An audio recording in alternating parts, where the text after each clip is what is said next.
Miarabantsika rehetra amin'ny anaran'ny Tompo. Teny fohy ho anareo lehilahy izay nandao tokantrano ka variana amin'ny vehivavy janga. Izay ny lohatenin'ity vidéo fo dia fo izay ataoko amin'ity anio ity.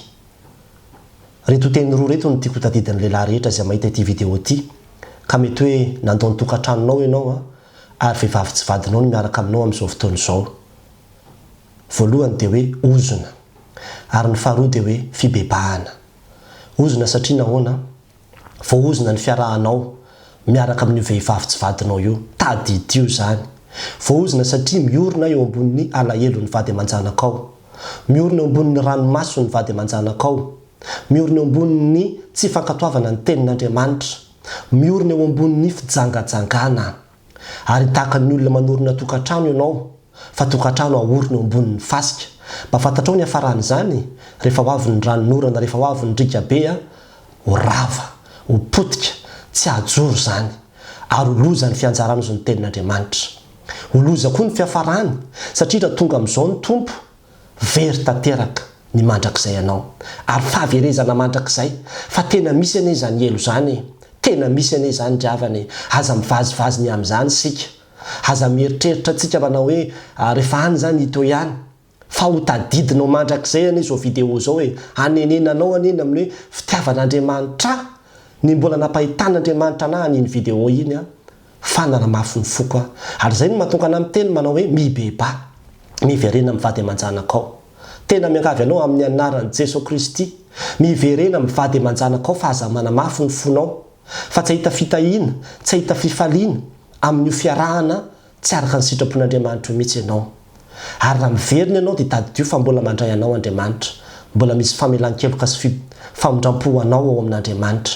Foziny tenin'Andriamanitra manao hoe mitadiavany Jehovah dia ny mbola hita izy, miantsoa azy dia ny mbola akaiky izy. Aoka ny ratsy fanahy ahafony lalany, ary ny tsy marina ahafony heviny.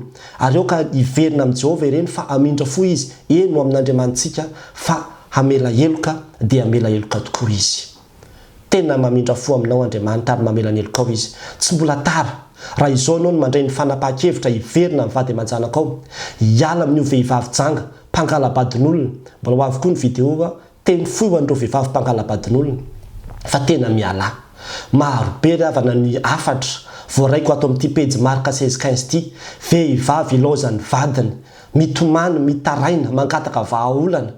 Ary za androany dia te hitodika manokana ho an'ireo lehilahy rehetra izay indraindray tena mirehare mihitsy any amin'ny Facebook ihany, mandefa sary, mandefa vidéo miaraka amin'ireny vehivavy janga reny. Fiarahana voaozona tompoko, fiarahana voaozona io fiarahanareo io, dia volona ao ampadika io. Miala, miverena amin'Andriamanitra fa tsy izy io. Lalan-diso no arahanao, miverena amin'Andriamanitra. Tsy ny divorce tompoko ny vahaolana, fa ny fiverenanao amin'Andriamanitra. Miverena amin'izay efa vady, nekenao teo anatrehan'Andriamanitra, nekenao teo anatrehan'ny fiangonana, fa tsy ny vadinao ihany ny fitahanao amin'izao fialanao amin'ny tokantranonao zao, fa ny Andriamanitra izay nanamasina ny tokantranonao mihitsy ny koa. Ary zay no mahatonga anahy miteny manao hoe mbola mamindra fo Andriamanitra. Tsy mbola fotoana ny fandringanana, tsy mbola fotoana ny famaizana izao, fa matoa ianao mbola mahita n'ity afatra ity dia mbola fotoana ny fitiavan'Andriamanitra anao zany. Miverena mivadinao, izay no afatra ambara aminao. Teny tsy mbola tonga ny fanenenana.